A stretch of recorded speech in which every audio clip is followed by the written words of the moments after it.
datang. Siang tak berganti malam, pagi pun datang kembali, bersama pengharapan kepadamu. Menyambut hari ini, tiada terbatas kasih setiamu. Shalom, selamat pagi dan selamat Paskah bagi kita semua. Saudara-saudara yang terkasih di dalam Tuhan, kita bersyukur pada pagi hari ini Tuhan masih memberikan hari yang baru kepada kita, sehingga kita boleh melakukan semua aktivitas kita, kegiatan kita pada hari ini. Sebelum kita memulai seluruh aktivitas kita, terlebih dahulu kita mau merenungkan firman Tuhan. Mari sebelum kita merenungkan firman-Nya, kita bersatu di dalam doa. Kita berdoa.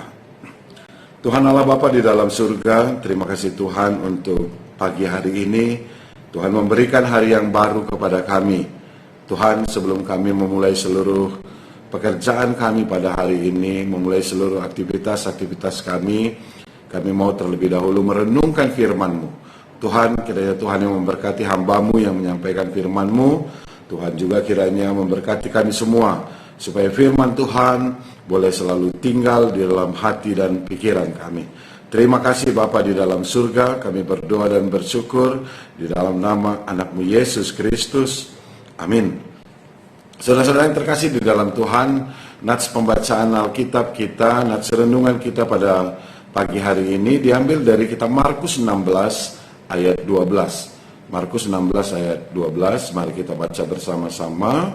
Firman Tuhan dalam Markus 16 ayat 12. Sesudah itu ia menampakkan dirinya dalam rupa yang lain kepada dua orang dari mereka ketika keduanya dalam perjalanan keluar kota. Sedemikian firman Tuhan. Nah, saudara-saudara yang terkasih di dalam Tuhan, nats Alkitab yang kita baca pada pagi hari ini merupakan bagian dari cerita tentang kebangkitan Tuhan Yesus setelah kematiannya. Sebelum cerita ini, kita mengetahui bahwa Tuhan Yesus mengalami penderitaan yang luar biasa. Ia diadili, dihakimi, hingga kematiannya di kayu salib. Situasi ini sungguh membuat para murid dan orang-orang percaya lainnya merasa sangat sedih, merasa takut, dan kehilangan pengharapan. Karena pemimpin atau guru yang mereka agung-agungkan ternyata harus mati di kayu salib.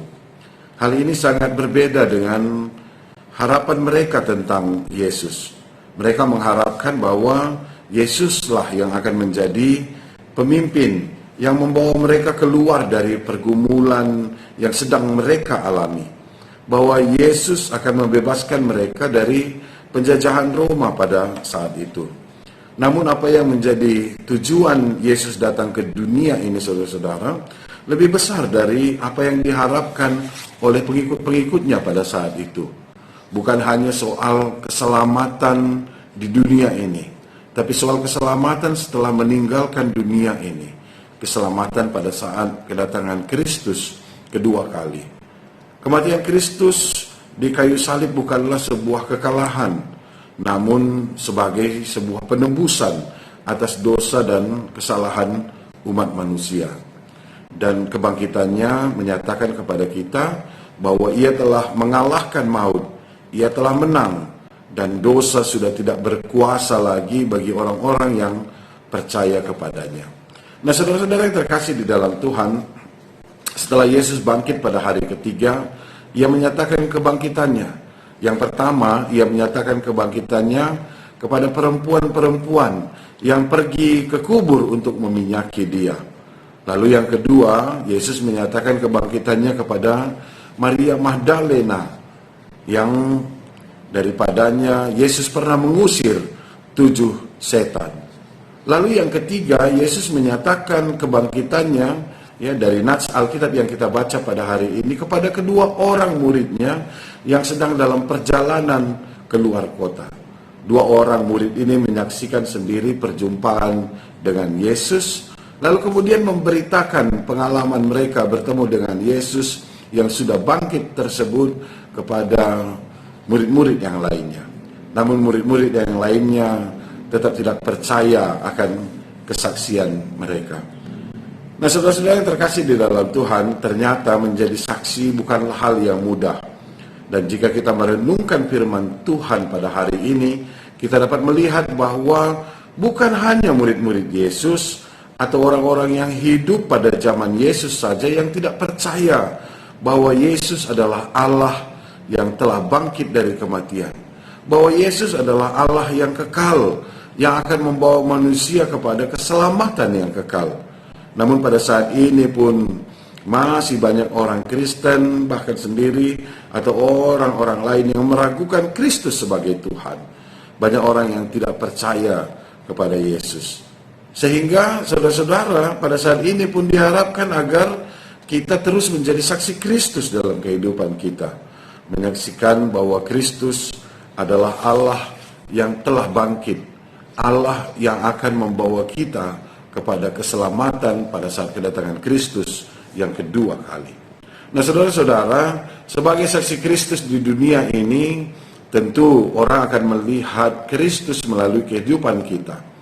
Karena itu, untuk dapat menjadi saksinya, kita tentu harus memperlihatkan cara hidup yang berkenan bagi Allah di dalam kehidupan kita sehari-hari.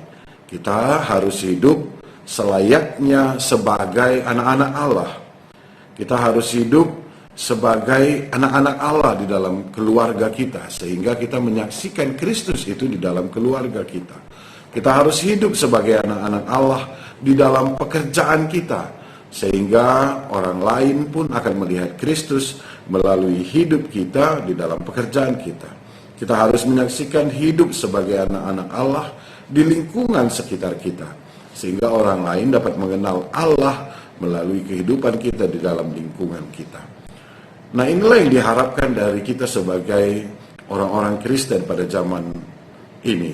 Kita diharapkan terus menjadi saksi-saksi Kristus di dalam kehidupan kita.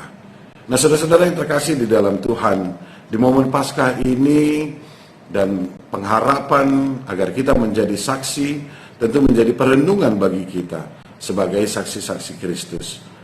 Apakah kehidupan kita selama ini sudah seperti apa yang diharapkan Allah dari kita? Atau dengan bahasa yang lain, sudah Paskah kehidupan kita selama ini? Sudah Paskah kita sebagai anak-anak Allah?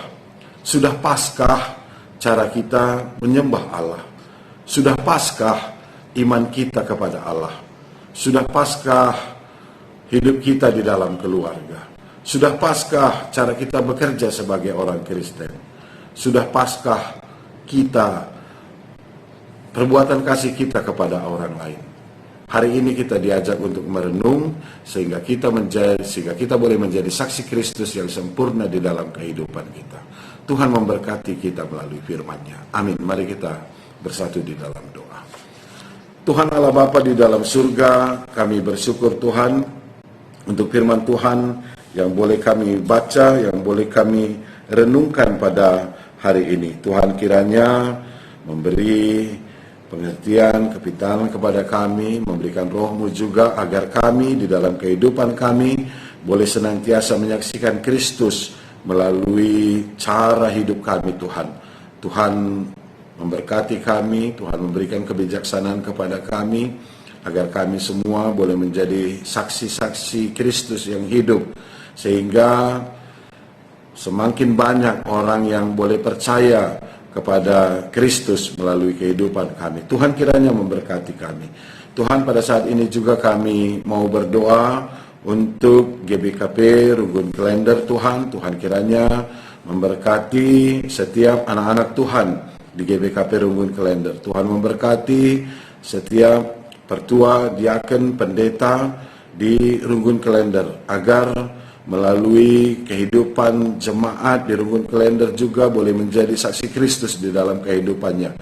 Tuhan memberkati kesatuan antara umat dan pelayan di Runggun Klender, agar pelayanan di Runggun Klender juga boleh semakin maju setiap harinya.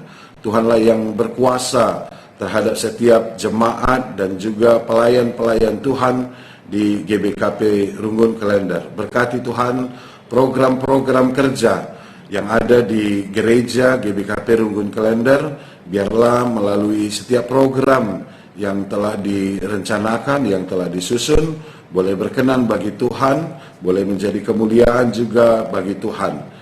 Bapa di dalam surga, berkati Tuhan GBKP Runggun Klender di dalam setiap pelayanan yang mereka lakukan.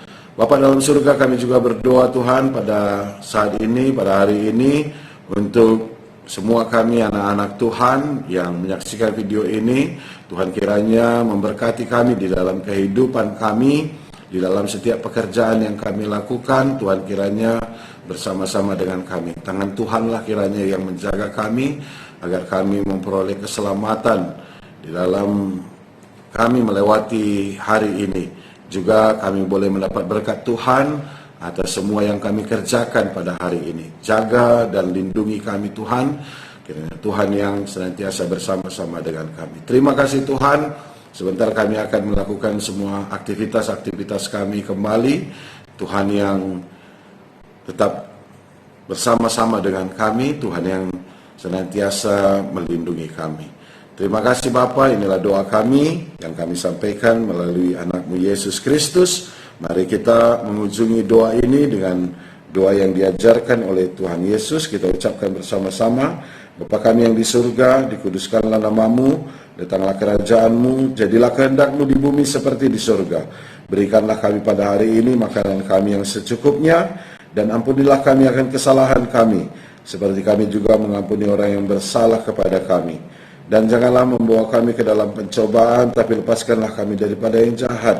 Karena Engkaulah yang punya kerajaan dan kuasa dan kemuliaan sampai selama-lamanya. Amin. Salam.